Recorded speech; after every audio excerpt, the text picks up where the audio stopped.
Welcome back, everyone. Tonight I'm going to share 3 creepy tales with you. Back in the early 90s, my friends and I were always looking for new ways to challenge our bravery.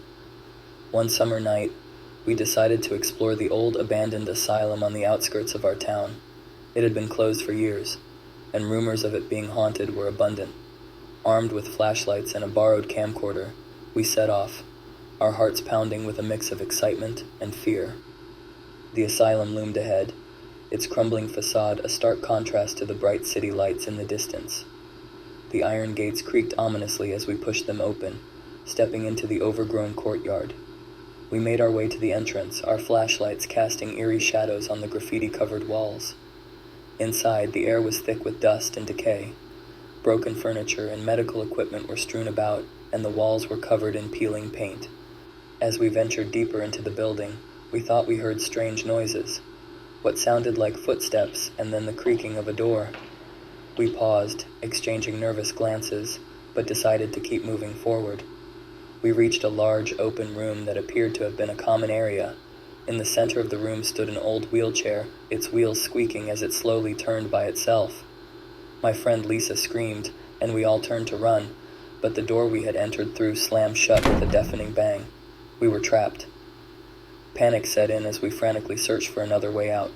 We found a narrow staircase leading to the basement, and without even thinking, we decided to take it. The basement was even more decrepit, with water dripping from the ceiling and rats scurrying across the floor. We heard the footsteps again, closer this time, and a cold breeze brushed past us, making our skin crawl. In the far corner of the basement, we saw a faint light. We made our way toward it, hoping it would lead us to an exit. As we got closer, we saw that the light was coming from an old rusted door. We pushed it open and found ourselves back in the courtyard, gasping for breath and thankful to be out of that nightmare.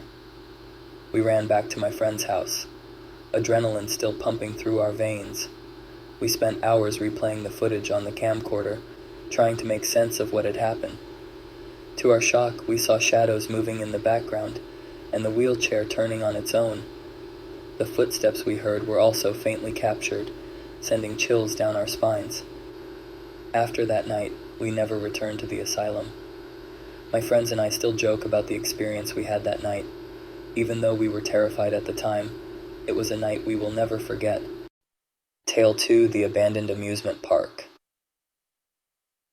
My friends and I were always searching for thrills, so when we heard about the old abandoned amusement park on the edge of town, our curiosity got the better of us. One crisp evening, we decided to explore it. The park had been closed for years, its rides and attractions now overgrown and decaying. We approached the rusted chain-link fence and found a gap just wide enough to slip through. As we entered, the park seemed to swallow us in its eerie silence. Faded signage and broken rides loomed in the moonlight. Despite the cold, we were excited, joking and laughing to mask our growing unease. Our exploration led us to an old funhouse.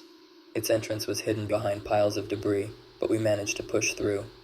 The interior was a labyrinth of warped mirrors and creaking floors. We were trying to make light of the situation when a strange noise stopped us cold. Low, guttural growls mixed with shuffling footsteps. We exchanged nervous glances and moved towards the sound, our flashlights casting erratic shadows. The noise grew louder and more distinct. In one of the rooms, we discovered a makeshift living area, a filthy mattress, empty cans, and disturbing sketches of eyes and figures on the walls. The air was thick with an unsettling stillness. Our fear was mounting when a sudden loud bang echoed from behind us. We spun around, and there he was, a disheveled man with wild eyes and a tattered coat. He emerged from the shadows, his presence more menacing than anything we could have imagined. "What are you doing here?" he growled, his voice filled with rage. Our blood ran cold. He advanced towards us, and Mark, who was closest, tried to move back, but the man grabbed him by the arm. The grip was icy, and his eyes were filled with a twisted sense of madness. In a moment of sheer panic, I yelled, "Let him go!" The man suddenly released Mark, stepping back. "You shouldn't be here," he said, his voice now eerily calm. "You're not alone." We turned to flee, but as we dashed through the funhouse, we heard a second set of footsteps, this time behind us. We burst out of the funhouse, sprinting through the overgrown park. The man's warning echoed in our ears as we scrambled through the hole in the fence, our hearts pounding. We never knew if someone else was there or the guy was just crazy. We never looked back to see if it was him or someone else behind us. We just wanted to get the hell out of there. When we were finally safe outside, we looked back to see the man standing still in the distance, his silhouette barely visible. We never went back after that night. Our final tale, the Midnight Caller. It all started when I was a college student living alone in a small apartment. One night, as I was studying late, my phone rang. I glanced at the clock, midnight exactly. The caller ID showed an unknown number. I hesitated, but answered anyway. Silence. After a few seconds, the call ended. The next night, the same thing happened. Midnight, a call from an unknown number and silence on the other end. This continued for several nights. Each time, my unease grew. I started feeling watched, though I couldn't see anyone outside. I began locking all the doors and windows more carefully, closing the curtains tightly. After a week of these calls, something changed.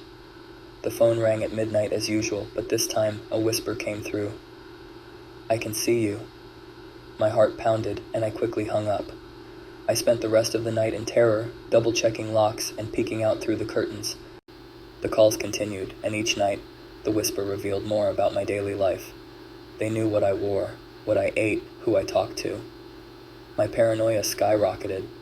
I changed my phone number, but the calls continued. Even when my phone was unplugged, the sense of invasion was overwhelming. Desperate, I called the police. They came, inspected, and found no evidence of a break-in or a stalker. They suggested it might be a prank or my imagination. But the voice was real, and it was starting to sound familiar, though I couldn't place it. The feeling of dread grew with each passing night. One night the call came as usual, but this time the whisper was different. "I'm coming for you now." Panic surged through me. I heard footsteps approaching my door. My heart raced as I grabbed a kitchen knife and slowly moved towards the door. The footsteps stopped, and there was a soft knock. I hesitated, then flung the door open. There, standing in the dim hallway, was me. An older version of myself, looking tired and worn. The realization hit me like a ton of bricks. I was caught in a terrifying time loop. My future self had been the one calling, warning me, watching me. The older me whispered, "It's your turn now." I was jarred awake now in front of my computer. I guess it was all just a dream, but it seemed so real.